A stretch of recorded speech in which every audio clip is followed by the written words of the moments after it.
Okay, and we are meeting on the 13th of March here. We have Mercury freshly experiencing the beginning of Aries in terrain that it does not have to go back over. And it's a nice day today for a talk on what we're headed into. Hey, Amy. I'm seeing just the top banner of your browser window. I'm not sure if you're supposed to be sharing something, but just a heads up. I sure am. Let me get that back up.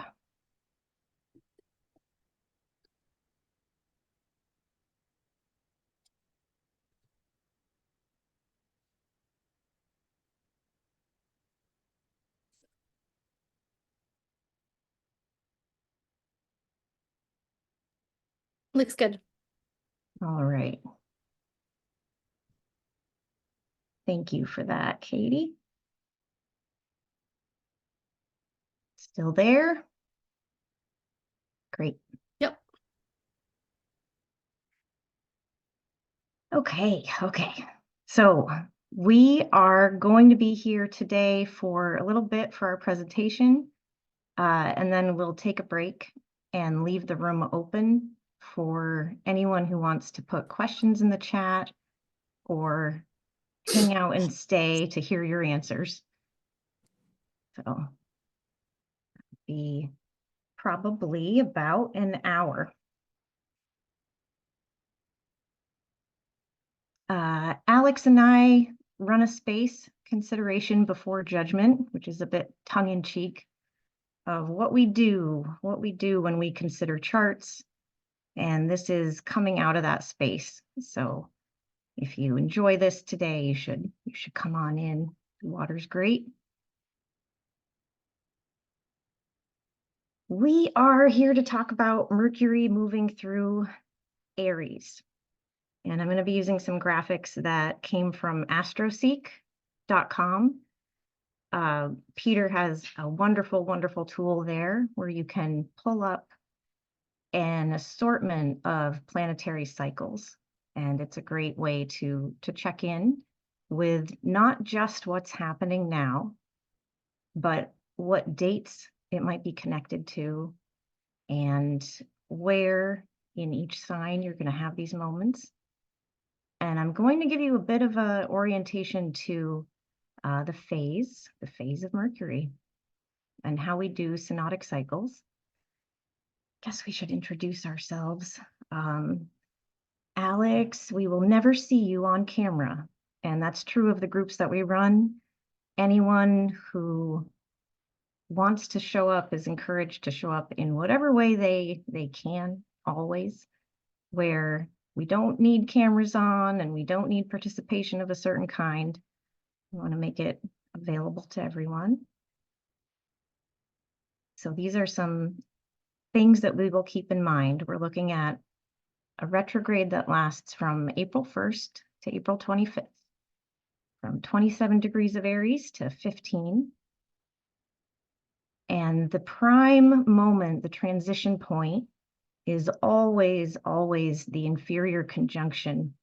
So we look at the beginning of a retrograde as bringing forward the things that we might struggle with or feel like it's overwhelming if it hits our charts just right. And this one will be quite active with eclipses. So look forward to the turning point of April 11th, which is not only the turning point in this cycle, but it's the closing of the last project that Mercury and the Sun initiated. So we'll be wrapping some things up and starting some new ones. Mercury loves to perform the trine.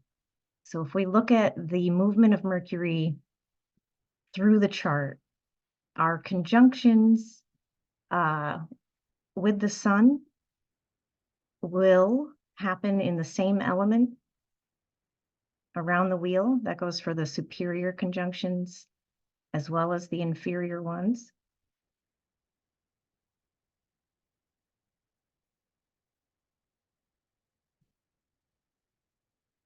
This is the first one in fire since 2018.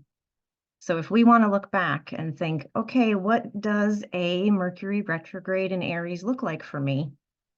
We want to potentially think about what was active in fall of 2017 into the new year of 2018. Sorry to bother again. In the chat, we're wondering if we're supposed to still be seeing the title screen or if there's No. slides. Okay. So yes, we're just seeing like a Mercury retrograde to remember March through May 2024. There we go. It's the conflict between the presenter window and the thing with notes. Okay, now I'm seeing where your mouse is moving around and it says this is the first Mercury retrograde. Yep. Awesome. It seems to be working now. All right. This was our membership slide.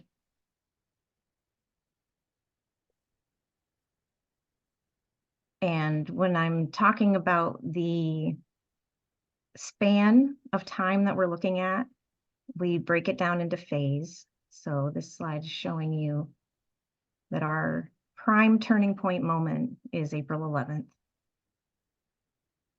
And for those of you who are not yet familiar with how the astronomical movements translate onto the chart, we're going to do a little bit of that to get going.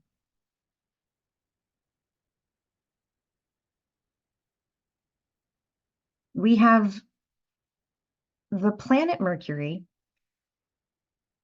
is so frequently performing these retrogrades that there's a comfort there. There's knowing that you can go back and do things and communicate them better, perhaps correct paths, edit things, and move forward again. So when we're faced with a time that we have Mercury doing this investigative path during some quite climactic other planetary moments, we actually are served by latching on to Mercury. Mercury is a frequent visitor to the underworld, and we'll see through the phase why we call it an underworld. And I think using Mercury as a tour guide is a great tactic. Normally, we don't want to tie ourselves to planets that are retrograde. They are doing motion that is contrary to what we would think of as daytime progress. So it requires us to undo or redo. But there's a nighttime privilege that is something contrary maybe to what our successful stories might be like in public, where we achieve and achieve, but giving some respect and enjoyment to traveling through the contrary motion is quite magical. It's where we do the difference between what we accomplish in the sunlight and the inward gazing of the night. When we talk about touching all of these elements, these graphs or these tables are all, again, from AstroSeek. And you can see by the color of the signs what element they're from. And here we are at the bottom of the screen, having come out of the last retrograde where we had a conjunction in Capricorn. But if we look back to where all of the retrograde and sun conjunctions were, they were all in Earth. Previously, they were in air. Before that, water. And then all the way back, 2017 to 2018 in fire. So these are projects that we haven't picked up for a while. These are things that Mercury has worked its way around. We have some years, some experience, some age between us and them. And we will see that they are quite important. Anytime you are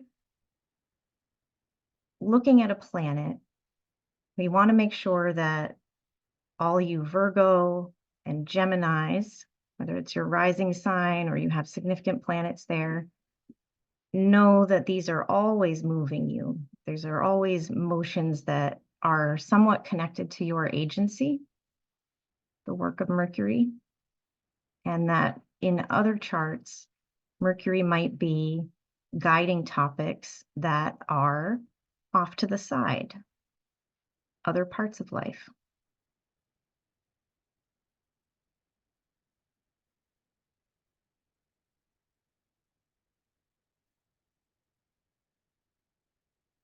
So up on the screen now, you should be seeing that we really get going. The descent away from a cycle that has begun and grown and then waned, the taking apart of it and the unmaking, we will see in the time of the phase that is at the greatest elongation, which means the farthest from the sun. And we begin our descent.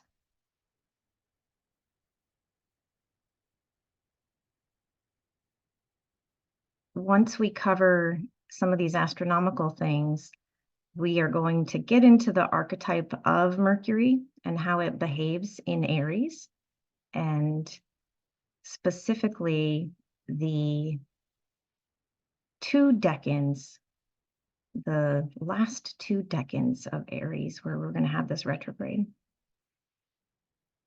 So we're going to walk through when we have a planet who is an inner planet between us and the sun, when they seem to pause in the sky, what they're actually doing when they station retrograde is they are coming towards us. So we have this increase of importance for all mercurial topics, and this spills out and informs the Virgo and Gemini places in your chart.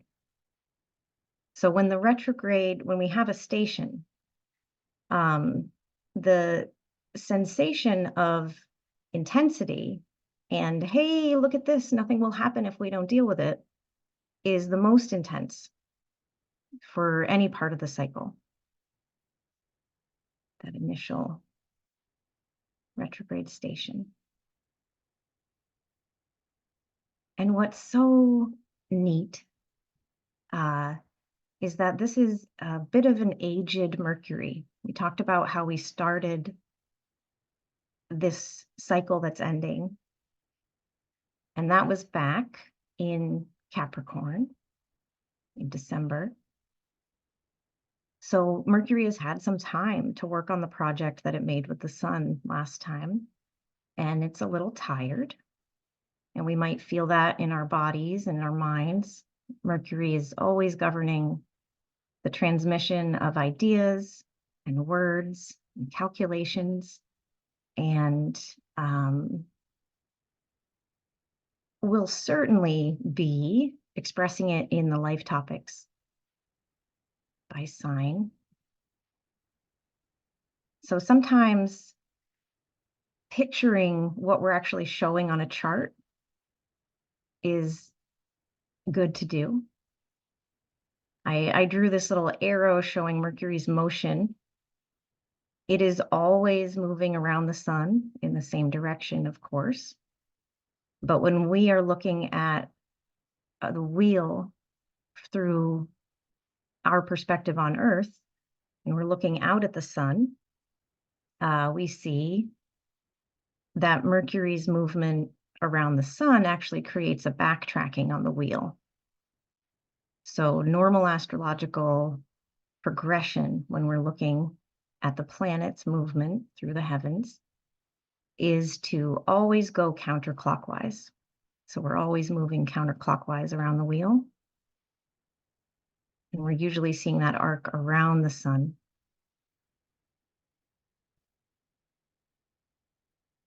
So this is what our Mercury retrograde station looks like. Mercury's coming at us. And these graphics I grabbed from a video that is on YouTube that I would really, really recommend you take a peek at. So I'm going to drop that link in the chat for fun.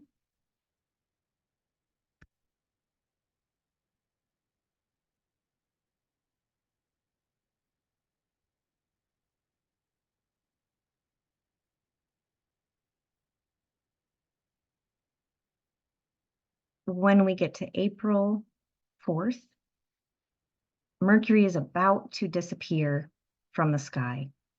So this time, it's not disappearing because it's out there behind the sun. It's disappearing because the sunlight is so bright, and when we look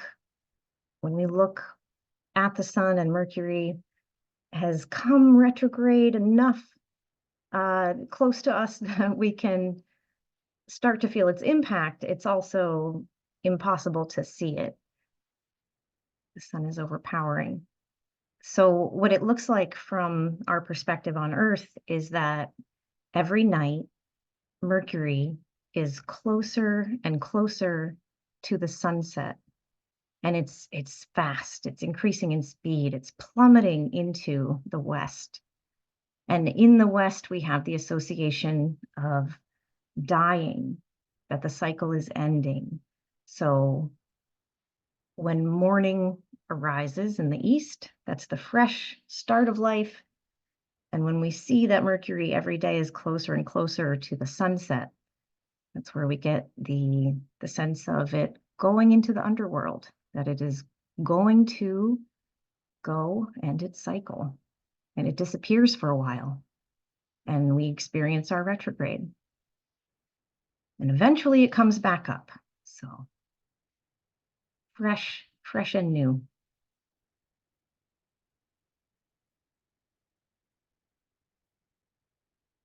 The transition point that we've been talking about, our cazimi, when our retrograde Mercury makes a conjunction with the sun, is actually really important in how we interpret things.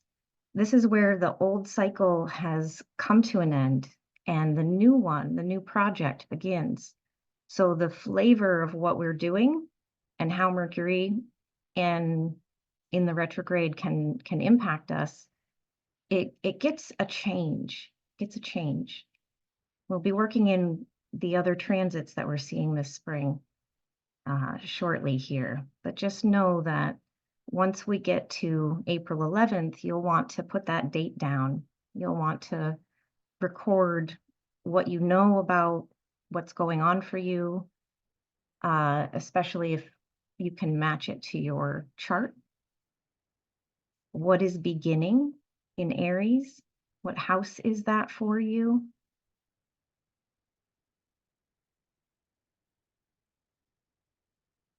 Back to my little graphic here. You can see a little Mercury. And here we are as the Earth. So this conjunction, we have the sun and Mercury lining up.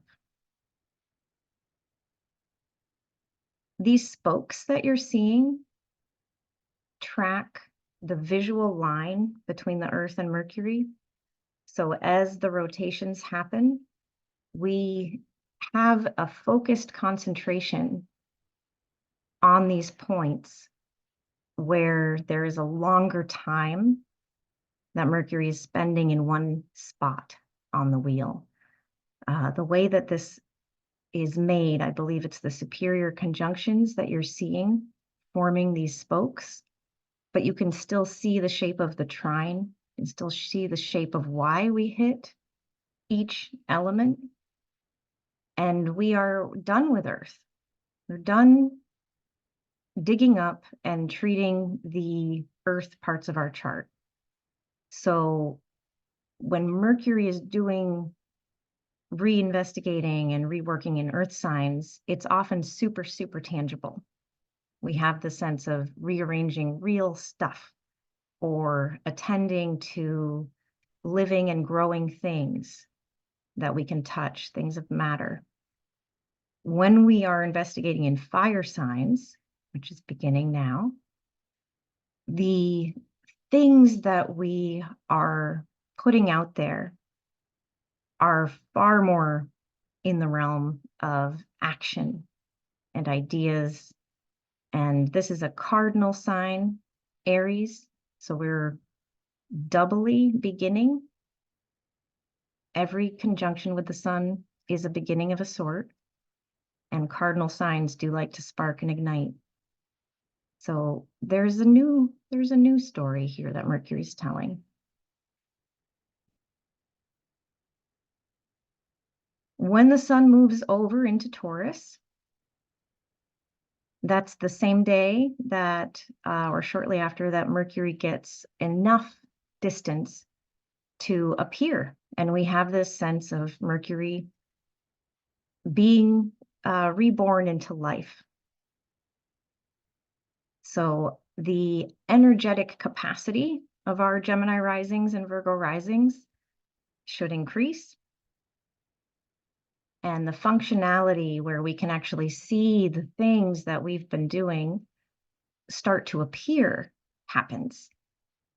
So when we can see what we've been doing in mid-Aries, it might be a little uncomfortable, but we should be reassured that the time frame here is allowing us some redos, some attending, some looking into how to better.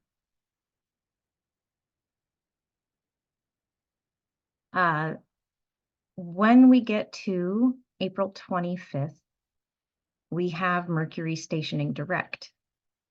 So the direct station is when Mercury has completed its movement in front of the sun, and it is now heading out away from us. So it's still drilling down on these degrees. It's still staying there longer. It's still slow. But it's the same sense of when someone is leaving you and you're watching them leave, you're thinking about what's next. We know the direction that went. The conversation was had. It's being sent off.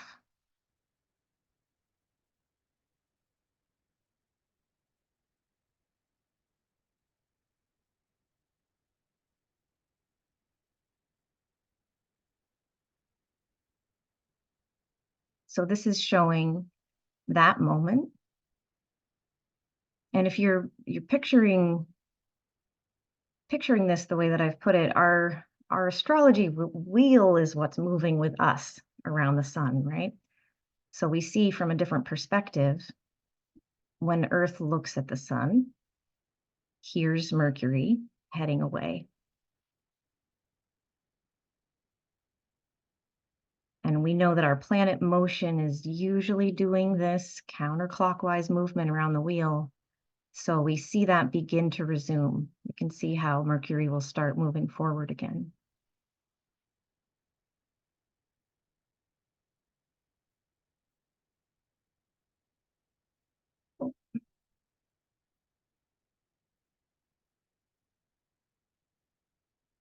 Little lag in my program here.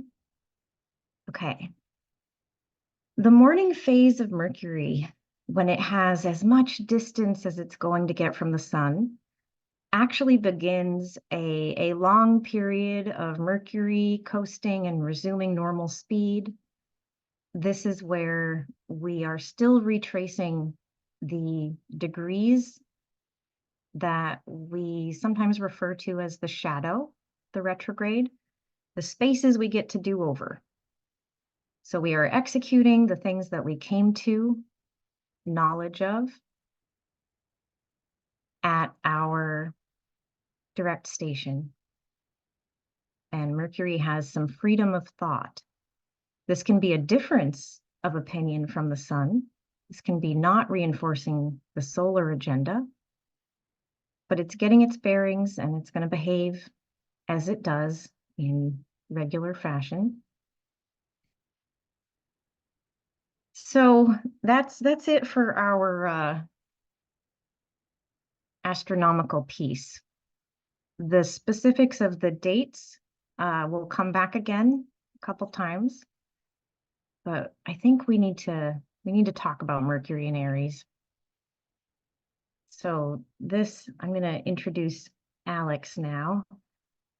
Alex Mon is my co-host in our membership group, and we put this together. Alex is quite a imagery and decan astrologer. We practice things a little differently, but tend to come to the same conclusions, as you all have experienced with other astrologers. So Alex, could you tell us about Mercury in Aries? Hello. So I picked this meme for my slide because I think it really captures the feelings of Mercury in Aries, the vibe of Mercury in Aries. And we're gonna look a little bit at Eric Andre's chart in a second. Mercury in Aries is like direct, cutting, impatient, or maybe impulsive. Tends towards the controversial, hence the meme. It's probably like the most singular or single-minded Mercury in all of the signs. Mercury has a tendency towards plurality, but in Aries, with the martial rulership, Mars has an agenda and Mercury is on board.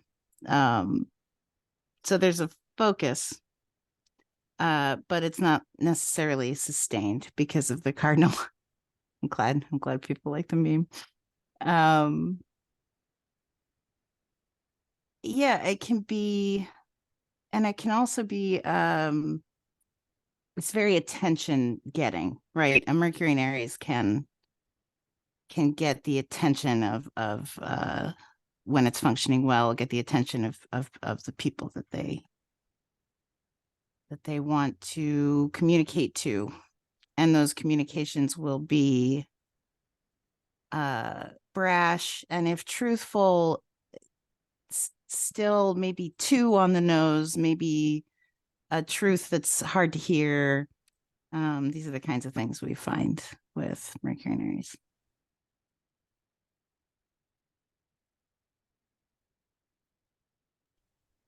I wanted to talk a little bit about Eric Andre's chart because he's got Mercury. I mean, I actually wonder the station is very close to his Mercury. And if you don't know, and then the sun in the second decan. If you don't know Eric Andre, he had a talk show that was an absurdist take on everything that is wrong with a culture that likes talk shows and celebrity appearances on talk shows, right? So it's a comedy that tells the truth about our obsession with celebrity by undermining it. One of his techniques is to interview people for far too long so that what starts coming out of them isn't their well-groomed persona, which is something that I want to talk about in Aries 3 later. But that you start to see the real person speaking from themselves, because he wears them down so much during and it has everything that a talk show has. It's got the skits and the music, but the opening is like him trashing the set. Yeah. Yeah. Yeah, Amy's saying that I was like, oh, this is like Eric Andre, and then looked at the chart and was like, oh yeah, okay, this is the guy. Just really the beginning of the sort of zillennial absurdist humor coming into culture and being accepted in like media, and then obviously translating extremely well to memes. Like we all know the Eric Andre memes. The other one is the other really popular one is the "Let Me In" meme. So, and that's another thing about Mercury. Yeah, let me in. That's another thing about Mercury in Aries that I want to say, which is that it's irreverent and funny, right? It's a shit poster. It's it wants to make jokes. It's the cutting humor that reveals a truth, or its truth, Mars's truth, which isn't, because again, don't get me wrong, when I'm talking about truth here, I'm talking about Mars's truth, and like Mercury in Aries can be wrong. Mercury in Aries is probably often wrong, but that's kind of the point. There's a lot of sort of learning by screwing up. Yeah, that was my thoughts about Eric Andre, but yeah, he's great. If you haven't seen him, check it out. It might not be for you, but it's very funny.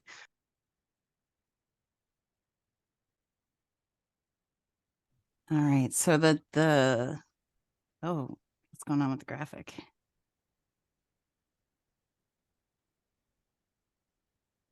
All right, well, the decans that we're going to become acquainted with here tell a little bit of a story. Aries 2, which is, you can see on the graphic, is ruled by, in both systems, by the sun. So it's like the Chaldean and triplicity system agreeing about the nature of this decan and who has the most power here. As we come up into the shadow, this decan really wants to, especially Mercury in this decan is persuasive, right? So there's like an attempt, and this is going to depend on your individual chart, whether this is you or somebody in your life, or but there's like a desire to persuade that probably fails, right? Either because of a miscommunication or and so when we get to the station, like the forward motion and the station and retrograde motion in Aries 3, it's the Aries 3 is Venus and Jupiter. There's a lot of images of, basically it's a guitar, like if you update it to so this is like a decan that is on stage, that is visible, that is performing.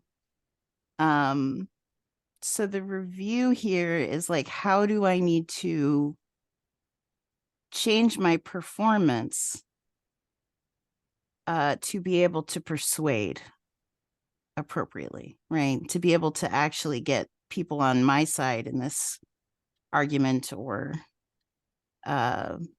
belief or whatnot. On the mundane level, this could be propaganda, a reversal in propaganda, because but in our personal lives, it's not going to be so probably awful. One of the things I was thinking about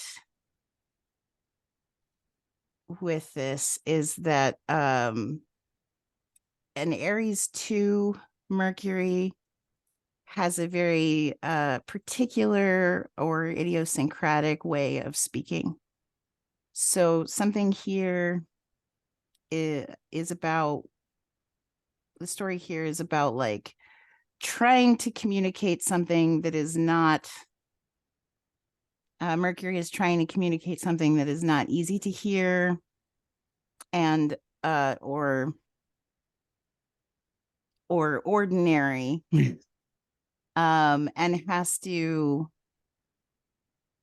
find what is the voice, how do I couch it, how do I perform it, what are the things I put on stage around me so that my message can actually get across and get through.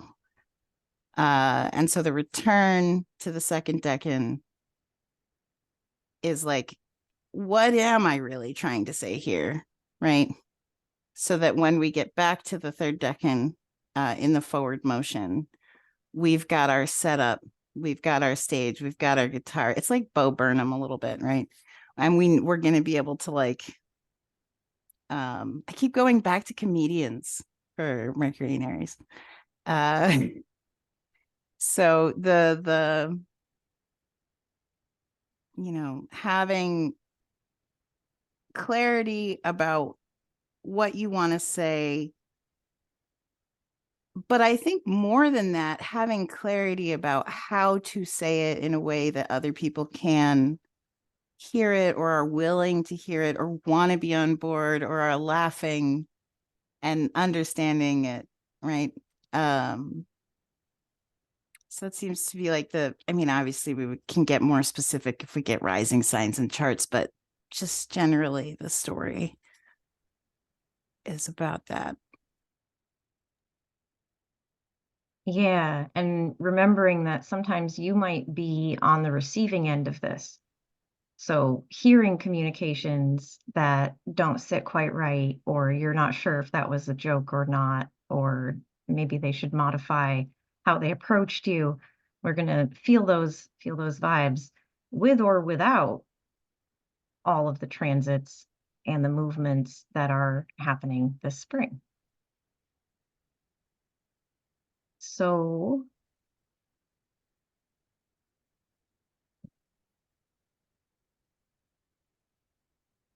whenever I am faced with a retrograde, I love to think of it as a 3-card tarot draw.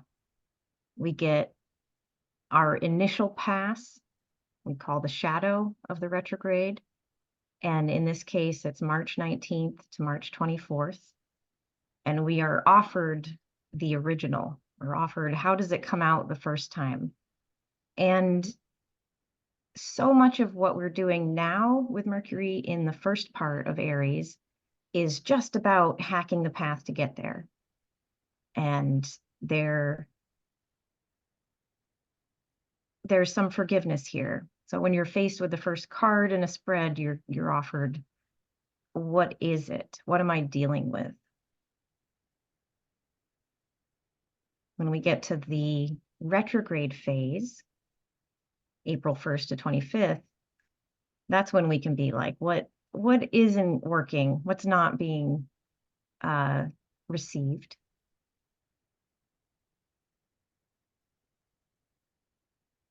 And then our final pass, we get to have a sense of direction. And we have Mercury heading off into space. So the urgency of Mercury's role lessens. Now, Mercury is a psychopomp. Mercury is a translator of realms that they're comfortable going into, but it might be different terrain for us. So using this basic setup to investigate when our significant transits hit, and knowing that Mercury is communicating out from, even though there's not an aspect, there's so much of this spring, one of the interesting things is how isolated the Aries and Libra axis is. But we are nonetheless tied to when we can communicate about it. And Mercury holds that. So with the kind of archetypes that Alex was just describing, we get that shadow Aries decan 2 where we try March 19th to March 22nd to show by example with the sun decan, where there's something performative, but not for the sake of an audience. And then we get into Aries 3, March 22nd to April 1st. So we have the whole arc of the retrograde in there. The preparation for it. And then we station April 1st. And we get to go back through Aries 3, April 1st to April 15th. And we reach Decan 2, April 15th to the 25th. And then our final pass through, heading out in the right direction, April 26th to May 6th for that performative space. And then May 6th to May 15th for the, well, there was something that you had said earlier, Alex, about when Mercury is in Aries. This might have been when we were talking ahead of this. There's a oh shoot, what is it? Gosh.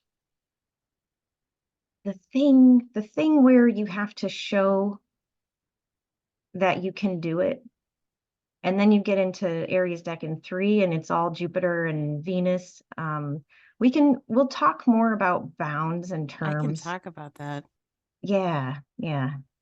So one of the things about Aries Decan 3 people is that, especially we look at celebrities, and I think it's really funny that it's Eric Andre, and then I'm like doing the astrology, like, let's look at celebrities, but like Jack Nicholson is an Aries 3 celebrity, and he's somebody who can like appear very charismatic and attractive in his roles as an actor. But when you look at his personal life, he can't sustain it or back it up. He's he's got like a string of failed marriages. Right. So when he was a popular actor, he was very attractive and people wanted to be with him, but he couldn't like be the guy that he was in public in private. So the Decan 3 thing has like, I used all my juice to perform that at my gig.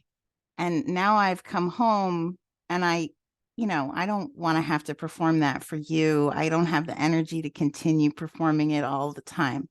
So there's like a way that Aries 3 can feel like when you encounter them, like, oh, they're not backing it up. They can't back it up. It's not really real. So moving back into Aries 2 is a place that does back things up.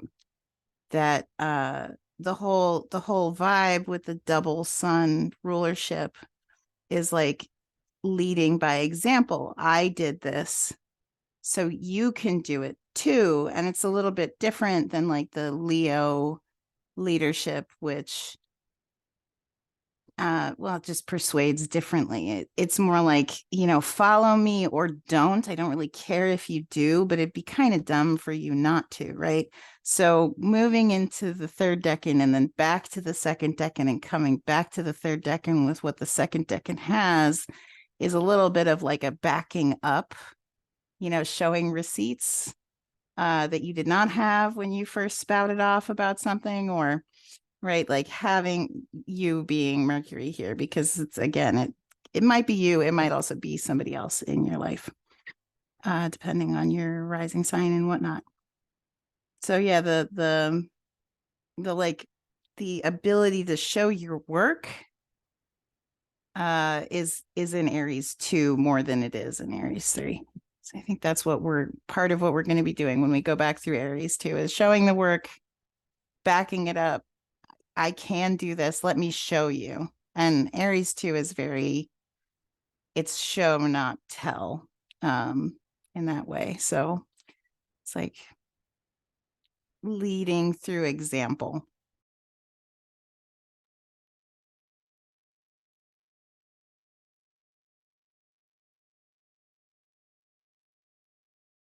Okay.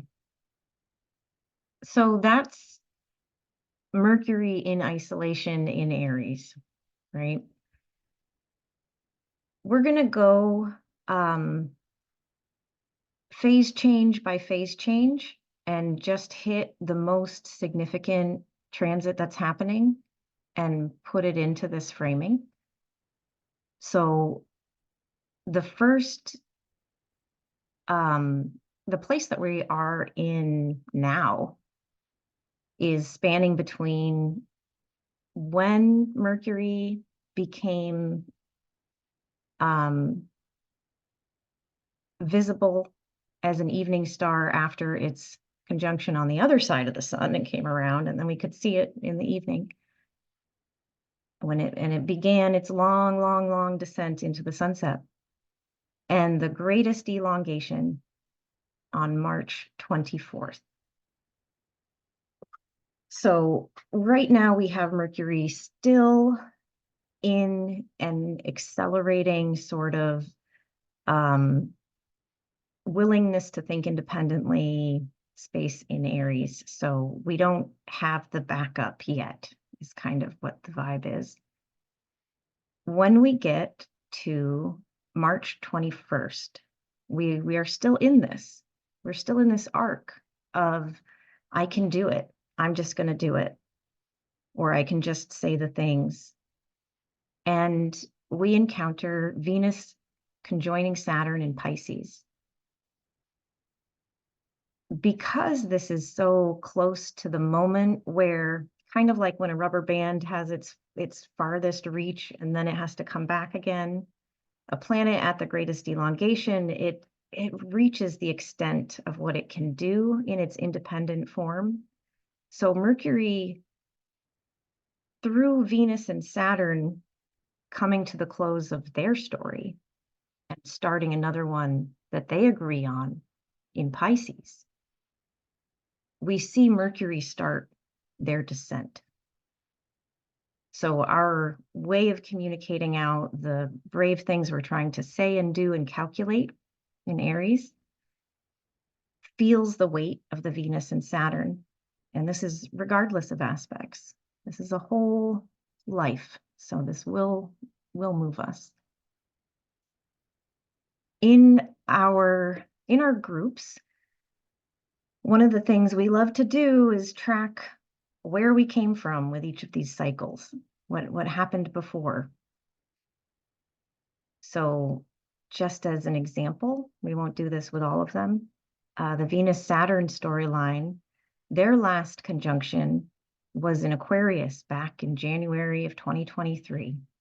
So if you look in your chart for what house Aquarius is, you can see where it began, see if it's a good house or a bad house, and see that the outcome is here now in Pisces. Or I won't say the outcome would be at the opposition. We had the opening, this conjunction was so close to a new moon in Aquarius. So moons tell us the story coming into matter, into being. So we would ask, if this was so close to a new moon, what happened 6 months later that showed the culmination? So if we're looking at our Venus-Saturn storyline, something that began the last week of January, was fully expressed by the full moon in Aquarius around August 1st last summer. The opening square of that story would have created the shape of it. You would have seen the initial tension between the combined goals of Venus and Saturn and where they came into a contest. The extent to which they could hold happens at the opposition. That was October 10th. We would see that as the fullness of their story. And the closing square in January. So those are things we like to track in detail. So if we apply, okay, what does Mercury traversing tell us, if anything? How could it? How could it in Pisces? March 21st, the Venus-Saturn conjunction Mercury will be at 20 degrees. And it will be in this moment of about to descend. So we want to look at when is the next time that Mercury will make it to 20 degrees. And it will be during its retrograde motion on April 15th. So if we feel impacted by the Venus-Saturn, I want you to look to Mercury and be like, hey, little underworld tour guide, I don't know if I'm doing this right, but I know that I get a chance to see beneath what my initial response was when we get to April 15th. And then when Mercury comes back through to that 20-degree mark, on May 6th, we have a different situation with Venus. She's present. She's accounting with Mercury for how the story is going to go forward. So we can look to these markers as ways to continue telling that story on a minute, unfolding way through the spring.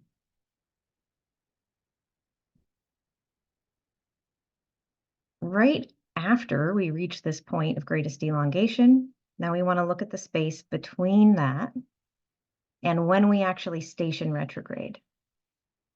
So we have visibility, we still have visibility, and yet we're slowing and we're making that turn to come towards Earth.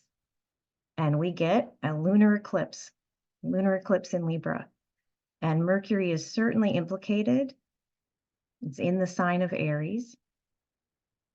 And we care that Mercury is at 23 degrees when we have our lunar eclipse.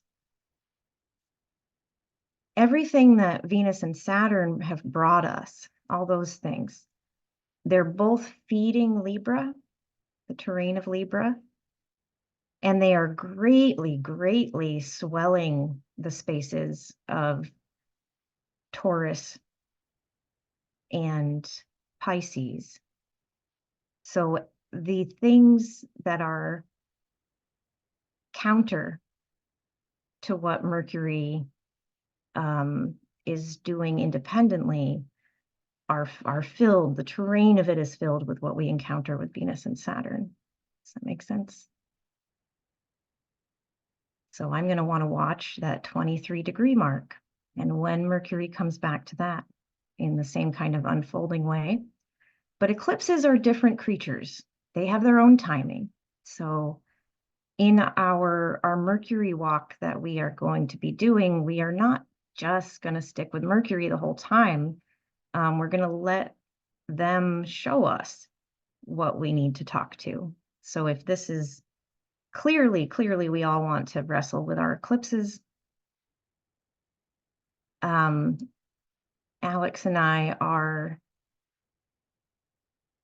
very into the Saros series and are doing work on putting that in. I'm not going to go deep into that today, but this eclipse dragon that we are encountering when we get to both our Libra lunar eclipse and then later on April 8th, our Aries solar eclipse, they belong to the series of eclipses that had their birth way back in 1501. And eclipse dragons have birth charts. And this one is very mercurial. So we have the shape of things to think about. And then when we do timing,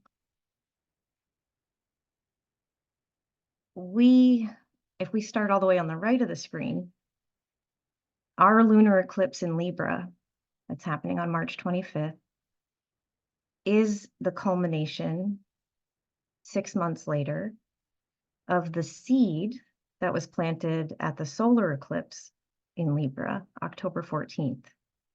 So we're seeing the limits of what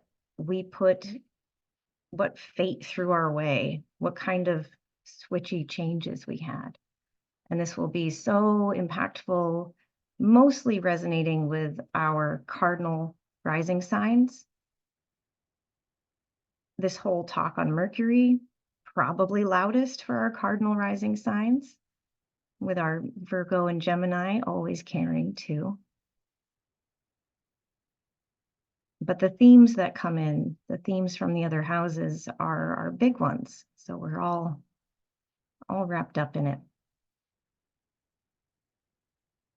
This particular eclipse dragon with this Sero series was here before in the cardinal signs with a solar eclipse in Aries in 2006. So checking that date might be fun, might be good intel. It has a similar agenda whenever it shows up. We do run rising sign groups. I know I mentioned that at the beginning, but if you want to look at the eclipses like in your chart configurations, we do that. So this lunar eclipse, if we go back to Mercury, we're like, okay, we look at eclipses in all kinds of ways, right? This particular one, because we are leaning into the changes with Saturn, we're going to have a Venus-Saturn conjunction and then later a Mars-Saturn conjunction, leading into a whole switchover of the Jupiter and Uranus cycle. These eclipses just make things fast. So there's a lot of mental figuring that needs to happen. And the node being present with Mercury, Mercury with the North Node, this is something that I know my teacher, Austin Kopic, has spoken a lot about. Mercury helping the nodes. So the nodes are confusing points. When we have eclipses, we have a shadow that comes over our sources of vitality and light, and they distort and confuse. So Mercury is actually good at analyzing it. So using the speed and the pace and the activity of Aries to do what you need to do and be forgiving of yourself, and take the actions in our fire sign. But it's really a speeding up of pace with themes that we already feel coming, the taking down of some of these cycles, the changes. This will be different for different houses, different rising signs. So if we're looking at Mercury and we have our same kind of tarot spread kind of unfolding pattern here, the 23 degrees comes back April 11th. And then we get the one where we think we actually know what we're doing in May 10th. This will carry over into one more eclipse season.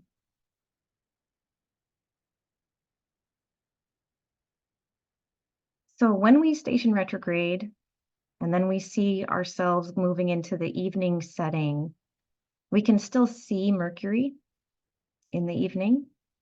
We're still having that plummeting into the sunset visual.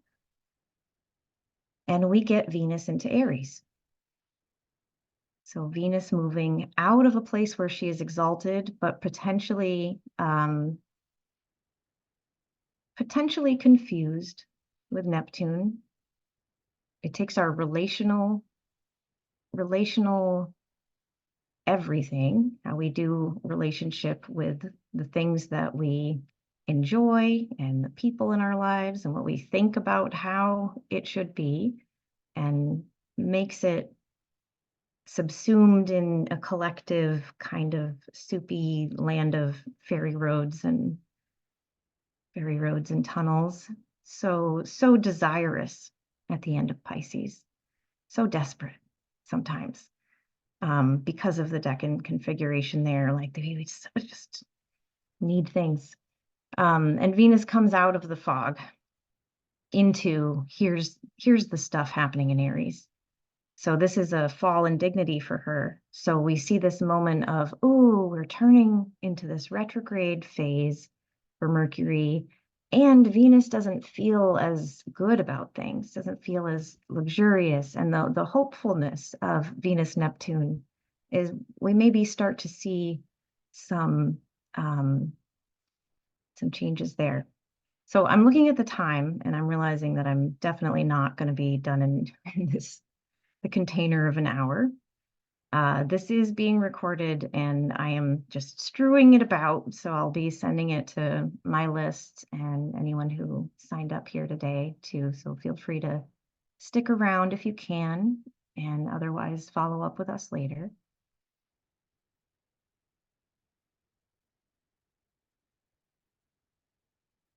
So in the chat, Alex, yeah, Venus moving into Aries suits the sort of undressed on stage and seeing behind the curtain that can happen in Aries 3, where Mercury will be. We didn't talk too much about Mars's ingress. We can't hit everything, but please know that Mars is in the waters of Pisces, following up the places that Venus did attend to things in her exalted moments where she is now. Mars in Pisces is going to be feeding the terrain of Aries with the heating up of where we think the density of the group's quest for meaning, like what is right and wrong. We heat that up. Saturn has been kind of holding the center, where in Pisces we have everything that people believe. The big stretching ocean, and Saturn is making cold, dead spots in it, and Mars is going to heat that up. People sometimes forget that Mars and Saturn do have a slightly mitigating effect on each other. And when they are in the same sign, that means there are two whole modalities that are free of malefics. So even though we are resetting what is the difficult thing when we get Mars and Saturn together, it's still a change. It's still, let us alter what that looks like. And we do get a little bit of breathing room in the spaces that are not angular to them. So we'll be feeling it a lot in the mutable signs. So our Virgos and Geminis and Sagittarius and Pisces will be energized to attend to the things that are tough with Saturn. Give Saturn a little kick.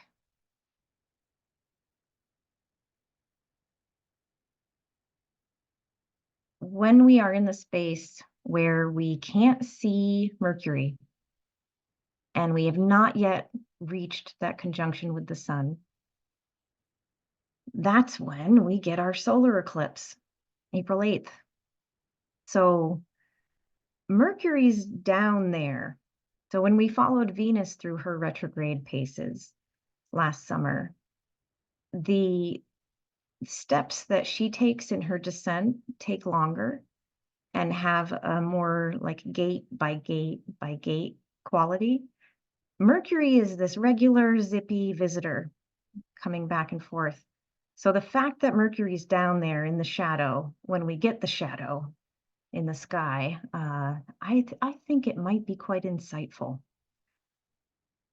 So eclipses, again, this is the same eclipse dragon we looked at earlier. We see that Mercury isn't all caught up in it. We're not in the same decan. So there is still a little bit of functionality. We aren't under the beams, not super caught up, but still the sense that what we are saying falls in the place that people can't see. So anything mercurial, when it tries to be expressed, there's a hidden quality to it. It's harder to be vocal, it's harder to be loud.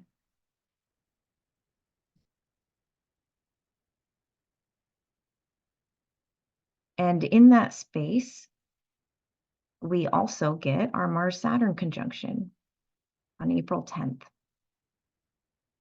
So this is bringing what Saturn gives to Mars and what they can both agree on in Pisces, which is responding to collective Jupiterian growing, disruptive and urges towards authenticity, that we are experiencing in Taurus. That's everything from our food supply things to how we feel about the Taurus place in our chart. What is moving us towards sustainability? What has to give, what has to break in order to accomplish something that is sustainable now? So the fact that the powers that be with Mars and Saturn are starting in shakier ground than last time, before they started in Aquarius, this last cycle, where Saturn has excessive coldness and strength. So now they're in the waters of Pisces. We are trying to build a buoy, as Alex brought a metaphor into our group that we've stuck with. What can stay up above the surface in Pisces, but still shift with the depth of collective movement and despair and grief? And also, how do we build structures that actually include? Pisces wants to include, so inclusive care. So there's some endurance here, but we don't have the right words yet. So this helps motivate what turns Mercury to the sun. The sun creeps up. Oh, did I make it to mine? And we get to our conjunction, our cazimi, April 11th. So I've put some things here just to remind us of where we're coming from. The cycle where Mercury got to sit on the throne in the underworld, which is what we love as a metaphor. I hear people say it about Venus, about the Venus retrograde, but let's not forget that Mercury has an identical pattern. The astronomical movements are not identical because of the difference in proximity to the sun, but it's the same basic pattern. And when Mercury goes down there and sits on the throne of the underworld in the heart of the sun, we have a dark-faced Mercury where there is an obscuring. We don't, if you think about our synodic cycle, any planet between us and the sun is showing us the same thing that a new moon does: no light, darkness. And when it's on the opposite side of the sun at the superior conjunction, that's a full Mercury or a full Venus. So we see this as the start point. And there's mystery here. And one of the things that we haven't talked about much yet is how subversive a retrograde Mercury is. So we are down there with the things that we think of as counter to daylight acceptability. And with Mercury, these are subversive words. These are undermining the things that are accepted, what needs to change. So we see this switch. And we can track it through your houses, looking at the last cycle.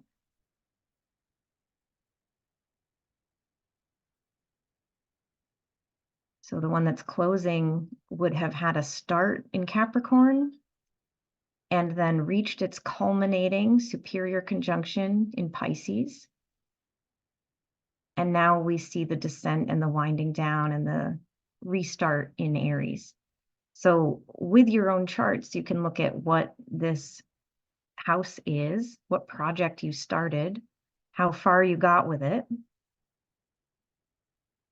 and what you're doing now. And so we do see that things that begin in difficult houses, but culminate in ones that are not, tend to be a movement from difficult into light. And similarly, you can pay attention to what houses these are happening in.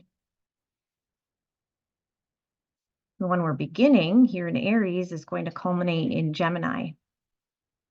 And then we will see the descent and the taking apart of it and the starting something else in Leo.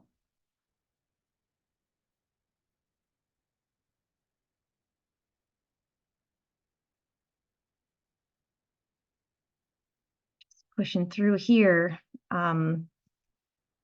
the thing that we are all building up to, really, that Mercury is walking us up to, but Venus and Jupiter have been engaged in quite a project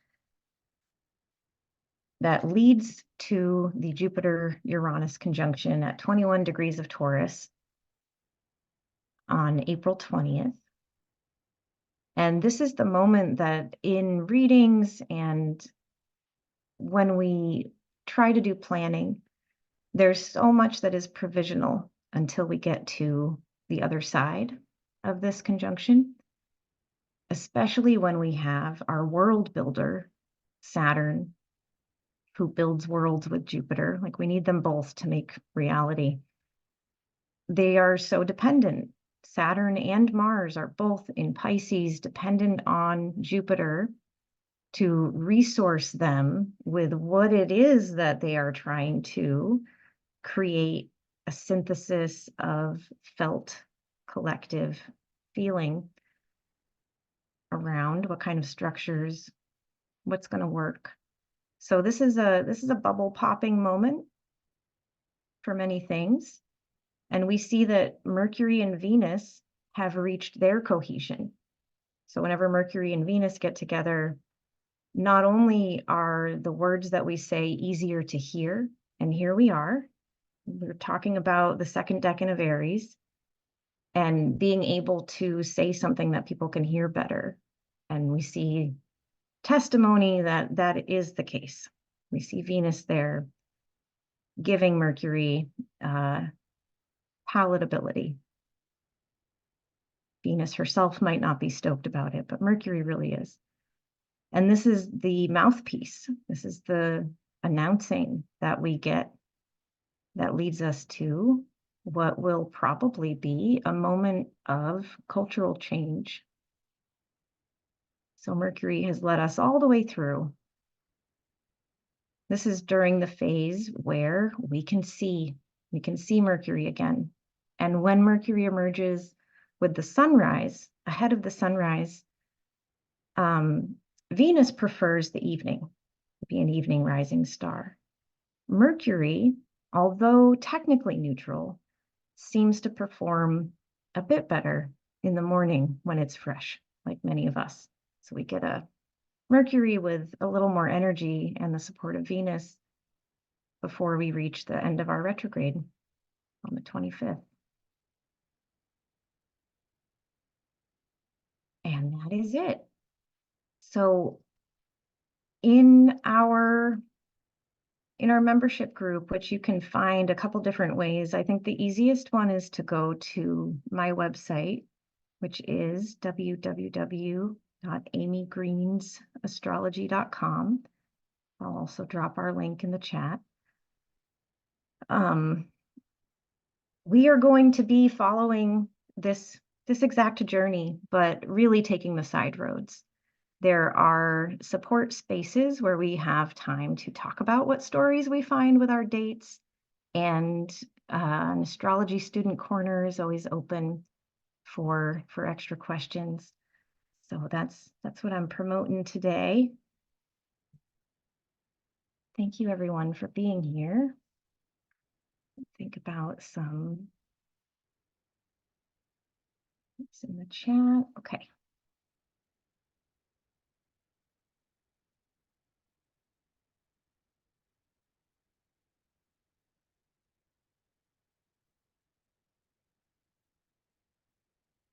Yeah, you're super welcome. What I'm going to do is regroup. I'm going to take about 15 minutes and come back where we can have a more informal little chat for anyone who has questions about their own stuff going on or questions about the presentation. So if you need to take off, please feel free to drop your question in the chat and it will be on the recording that I'll send out. Thanks, everybody.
Okay, so we're coming back here informally. Noname. So I want to send you to this page on AstroSeek.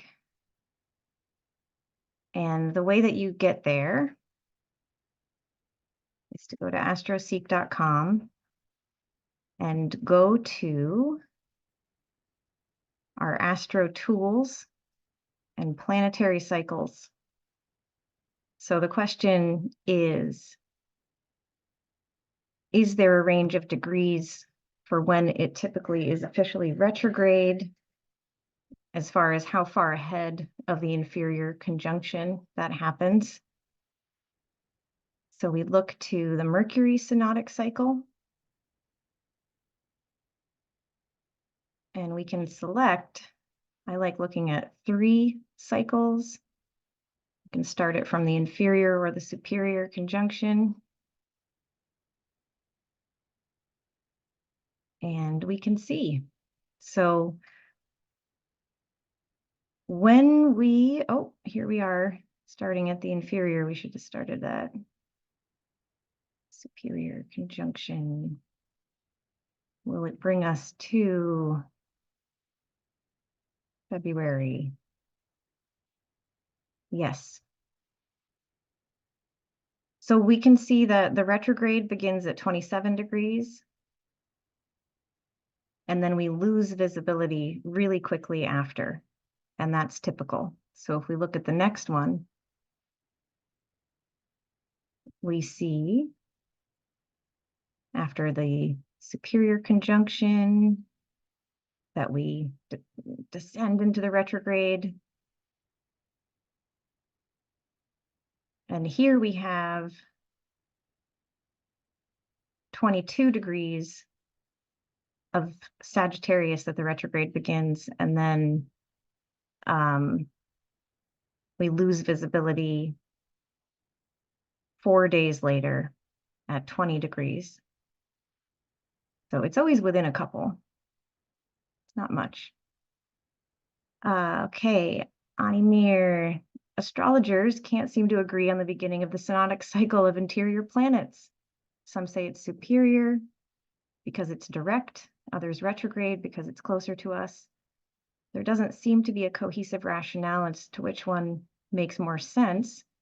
And you were leaning superior and direct until you saw this. Would you discuss this debate a little more as to why the inferior conjunction should be the start of the cycle? Yeah.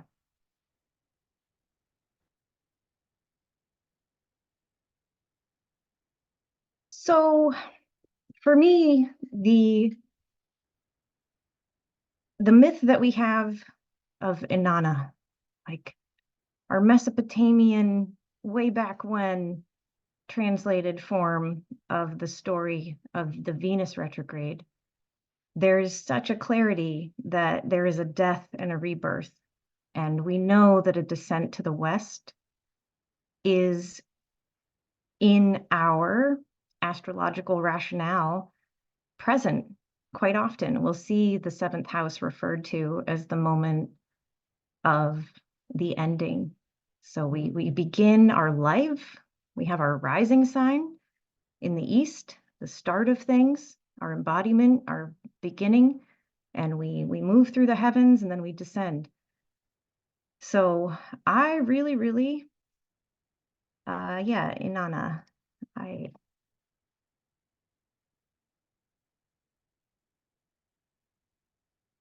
really lean towards the death and rebirth as an appropriate place to start. There is something about the superior conjunction that is carrying through the fullness of the last superior conjunction. But really, to me, the element trine that's completed, so we'll have a superior conjunctions all around the chart in the same element. And in the complementary element, so like if one is in water, the other will be in earth. We see the other story. So you could be tracking superior conjunction to superior conjunction, but I have certainly in my own life seen the inferior, the retrograde conjunctions be when we get a restart, when we fall apart, when we have to make something over. And usually the experience of going back and rethinking leads to a beginning. The superior conjunction happens so fast. It's like, oh, did you do your job? Check in with the sun. How do we do? Here it is. Here's the fullness. So the fact that we see the full face of a planet when it is when it's behind the sun, when it's a superior conjunction, to me, our logic of the lunar cycle is not contradicted by astrologers a lot, right? The new moon is when it starts, and the full moon is fullness. It's when it holds the most that it can. When we have any two planets coming into a conjunction where they are closer together, that brings the start of something that culminates in fullness. But it also, when a planet is retrograde, it is closer to Earth. So it's impacting us more. And who is forming that agreement? The Earth and the planet and the sun. So we get that up close experience. So the idea that it would manifest, that it would be brought into matter, seems powerful to me. Evening star, Easter elongation is the start. Yeah, you can break it up. I mean, similar to a lunar cycle, you can break it up into 4 pieces. You can break it up into 6 and 8 and 12, all the way down to the teethies where we do like day by day by day. So to me, the elongation, the maximum elongation, is that moment that often occurs in the same sign as the retrograde, where it realizes the distance of its tethers, and it comes, the sun reels it back in. So that is the moment of the descent, of the falling apart. Ash. So Mercury rules skills as well as communication. For those of us with crafts, you're wondering if we have any experience with or heard of a particular framework for using the Mercury retrograde cycles for skill acquisition. Absolutely. This question comes off some reading I've been doing about the power of habit, the mechanics of skill formation and retention, and imprint vulnerability phases around traumatic and/or inspirational events where the mind, body, world experiences more plasticity, flexibility to integrate skills and understanding before hardening back up. This seems like a perfect fit for Mercury tracking. And yes, it does relate to my creative process research. I mean, that comment is like stands on its own, actually. Your thinking is spot on. Mercury does rule and come into play anytime that we are doing technical execution. So when we're doing creative process, we'll look at the relationship between Venus for what we desire to bring into being, what we like, what we feel disgust about, what we're drawn to, magnetized towards, brought into relationship with, and the urge to beautify or make ugly. And then Mercury will be how we actually execute it. So one of the things Mercury in Aries is great at is just getting over blockages and executing things. Venus will be with Saturn for the beginning.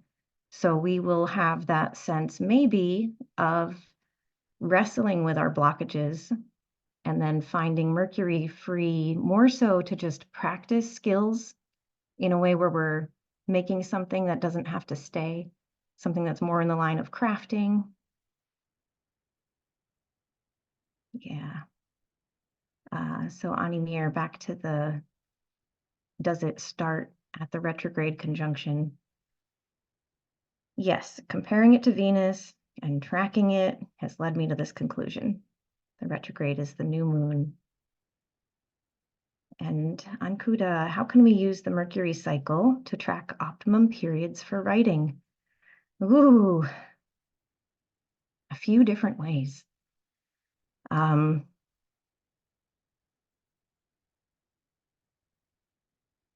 Mercury has been in Pisces, which is a place that is typically not associated with verbalizing and calculating, but more so the intuitive process. But there are many great writers with Mercury in Pisces.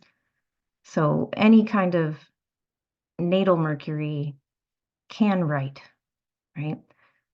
When we're looking for optimum periods of writing for us, that has a lot more to do with our own timing.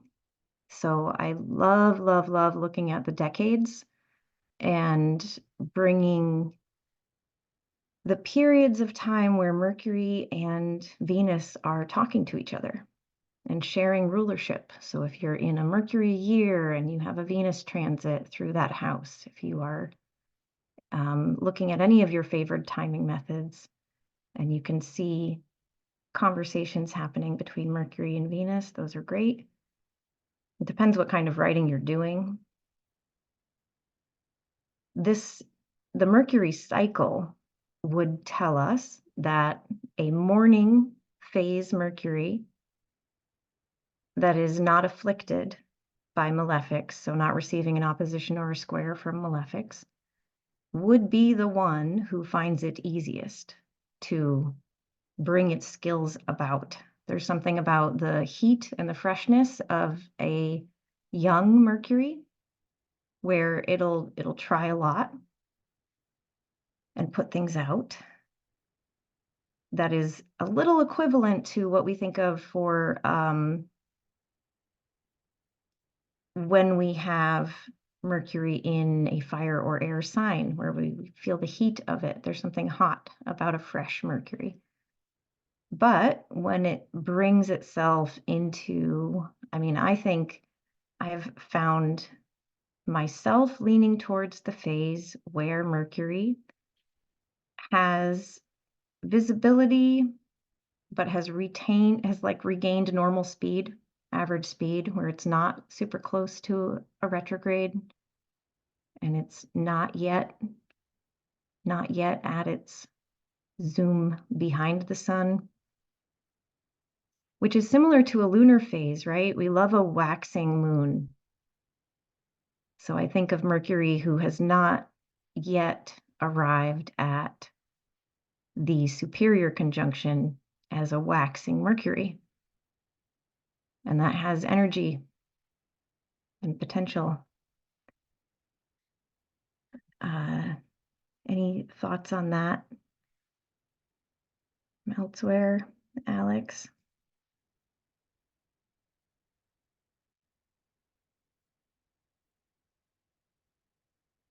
Mercury Venus sounds like poetry, music, lyrics, or maybe nonfiction. Yeah, yep, absolutely.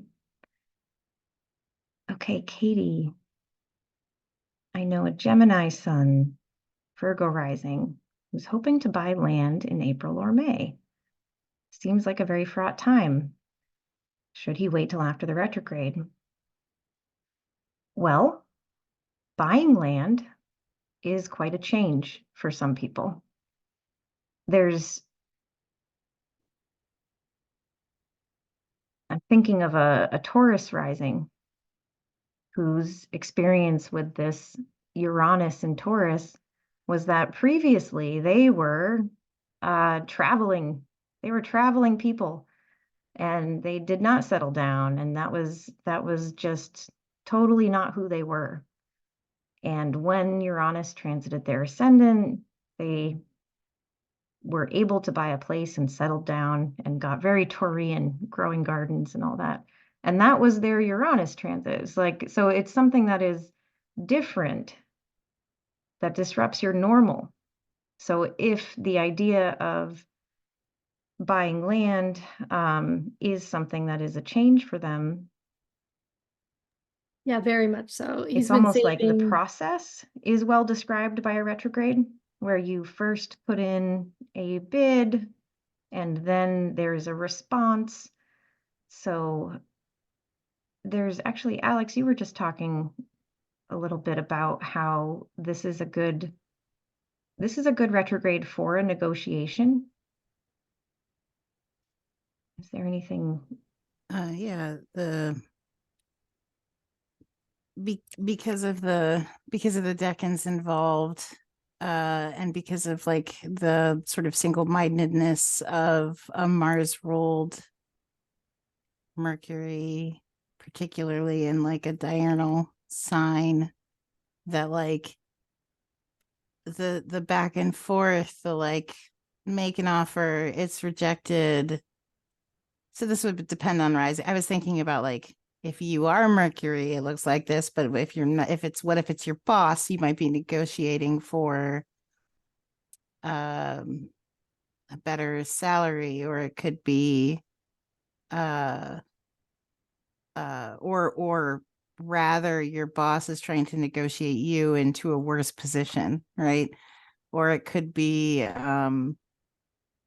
so I was thinking about that. I was thinking about like how the story of like, I'm making an offer, it's rejected, I come back with another one with more paperwork, like, because so many Mercury retrogrades are so often just like, oh, I didn't do the paperwork the way I was supposed to, it's like coming back with the paperwork all in order, all the T's crossed and I's dotted, etc.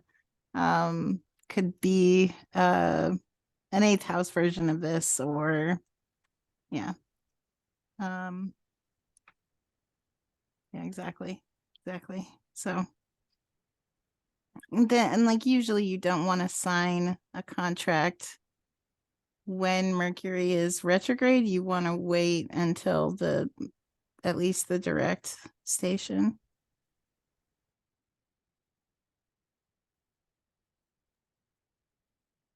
Yeah, I'm just looking at, you were saying a Virgo rising. So just from a Virgo rising perspective, buying land would be when Mercury is engaging with Jupiter. So Mercury all through Pisces would have been considering this and would have been fed by the Jupiterian knowledge that something has to change, like something has to give and switch over in the long-term planning of the ninth house. So this is a story that has a lot to do with what Venus and Jupiter have been up to. The negotiation of the eighth house, like you're saying, Alex. This is a time where deciding on something else, it's always better to start after or on that new moon of Mercury, that new Mercury. So if it can be something that they're not submitting until we've experienced what the eclipses are about, because this can certainly be, I mean, in this case, North Node in Aries is often taking on debt or paying back debt. Taking on debt is actually more frequently seeing the South Node in the second. But Venus moving into Aries and Mercury making it past the point of that Sun conjunction. So I would say nothing too solid until after that point. So there's even, you could say that waiting would be a good idea, or if it behooves you to get involved, it behooves you to start the process and just know that it's going to have some back and forth, and that the result is something that has that assistance of Venus. So Venus wants to support the long-term plans. So this would always matter with a birth chart. If you have a difficult setup with Mercury, if you have the malefic transit to your natal placements that are important here, then it would be more difficult. But sometimes Saturn is just that process of engaging with something that is real, that takes time. I don't think it's a no. I think it looks like, wow, this totally could be the process of getting land for someone. Cool. Yeah, it definitely was a long time. Like he's been trying to save up for it for a year or two and thinks he might have enough by that point. So he's like, okay, April, I'll be able to get land. And I'm like, April's looking a little dicey. Yeah, it's dicey. I mean, here we have Mars and Saturn are going to be having a conjunction in an angular place, in the place where we make a contract. So whenever if you're buying land, the land itself is represented by Jupiter, but then also the self versus the other in some kind of a legal contract. We would see the landholder represented by Jupiter as well. And that engaging with them would be an opposition, right? An opposition with Virgo. So we're kind of experiencing that. Once Mars enters Aries, the quest for conquest like gets more ignited. The urge to win is a bit suppressed a little by Saturn. We feel like, oh boy, that's going to be a lot of endurance. It's going to be a lot of effort. So as long as we acknowledge that, it's a time that it's starting the new kind of endurance and effort in topics that are related to the 8th house, where we borrow things, and to the 3rd, where we change our daily routines. And then it also related to Saturn's houses, the 5th, where we want to do things, and the 6th, where we labor. So I'd say it looks pretty good. Cool. Thanks.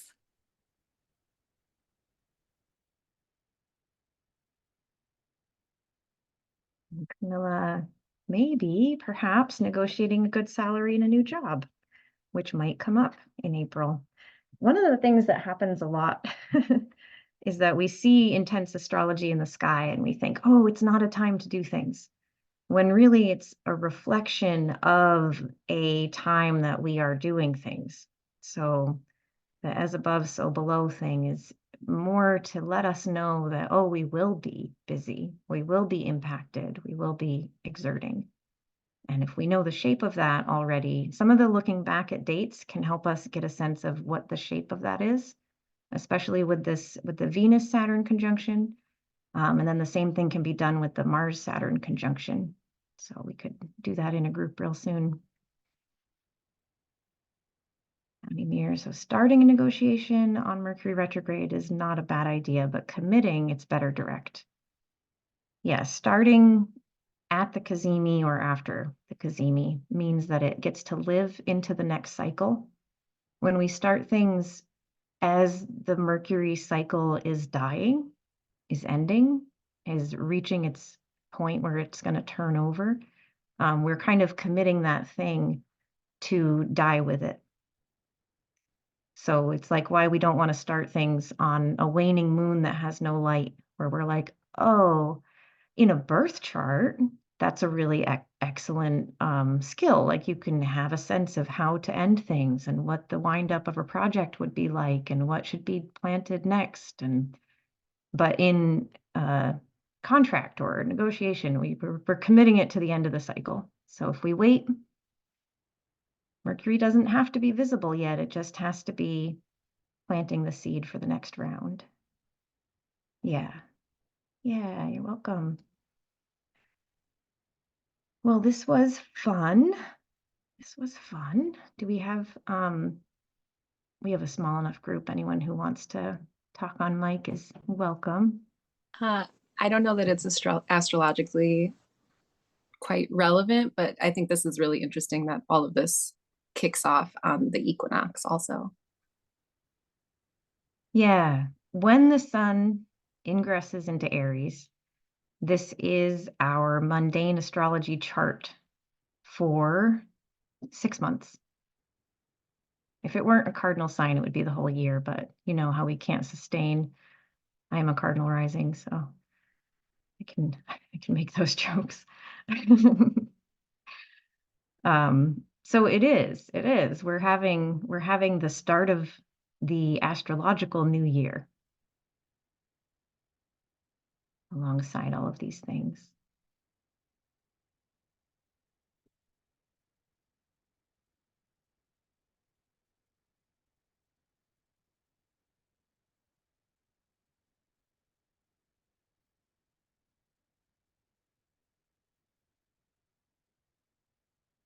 Can I ask a technical sign up question? Yeah.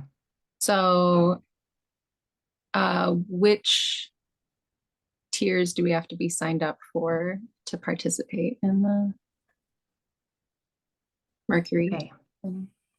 So Mercury tier is the one that has one-on-one time with Alex and I, split in whatever way works for you. So everyone on the Mercury tier definitely gets to do all the things with the Mercury Walk. Everyone on the Venus tier who has less time with us, but still one-on-one check-ins. So 2 20-minute check-ins a month is the Venus tier. And that's all in. And then I made another one so that there can be, if folks want to participate for the Mercury Walk and have the group spaces that everyone's invited to, but not do one-on-one time, then there's a $50 a month membership option that I just made this morning, so that can be in there too. Okay, I'm not seeing that $50 option in my circle account, but if you just did it today, it might be that it needs to adjust. I'll keep an eye out for that. Yeah, we officially are beginning our Mercury Walk on the night of the 17th. So we still have a little bit of time. Anyone who wants more details, I'm going to send with this recording the links to click to either update your membership to make sure you can do it, or to join for the first time with the options. And I am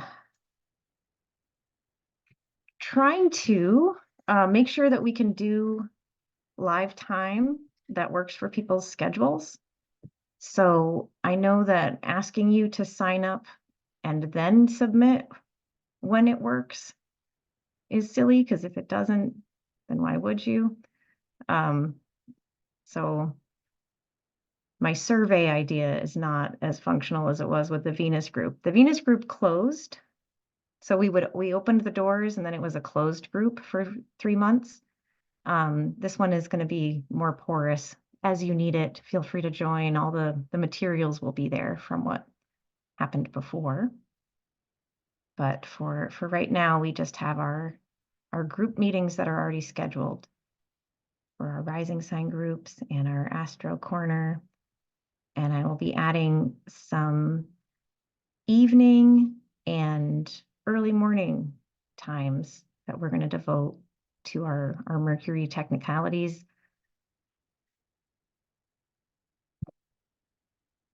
There's definitely going to be some spillover into the groups too. So if you can't swing it to join all of the technical side of things, I'm sure that there will be some great stuff that gets talked about as a side effect in our rising sign groups and Astro Corner.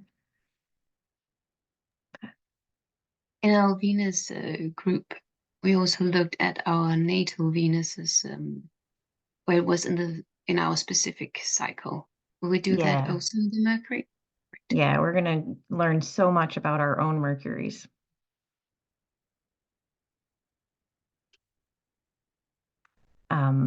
My project that I did, when I was graduating my year 3 Austin Coppock course in Fundamentals of Astrology, I started a project on Mercury and Venus and how they relate, and pulled a lot of things from old texts and got really deep into the astronomy of it.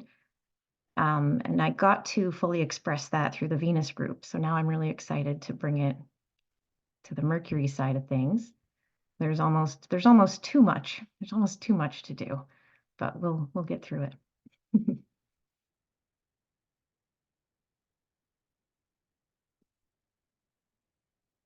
Ah, Animir, you're welcome. I wanted to make it an open class. Okay, do you think Mercury tracking is good for tracking financial cycles? Possibly combined with moon cycles, something you're dabbling with? Well, I am not a financial astrologer, but we do see the movement of both Mercury and Venus through the bounds as quite important for markets. If you are looking on a wider level, I think the interactions of like Jupiter in Taurus right now is implicating Jupiter as important to what's going on with currency. And so when we see that there are Neptune bubbles in Pisces and there is a Uranus conjunction looming, like that looks like a pop. That looks like something everyone's excited about not panning out. The reality of Saturn coming into Neptune's orb too is also not super encouraging for that. But yeah, I don't know too much about financial cycles.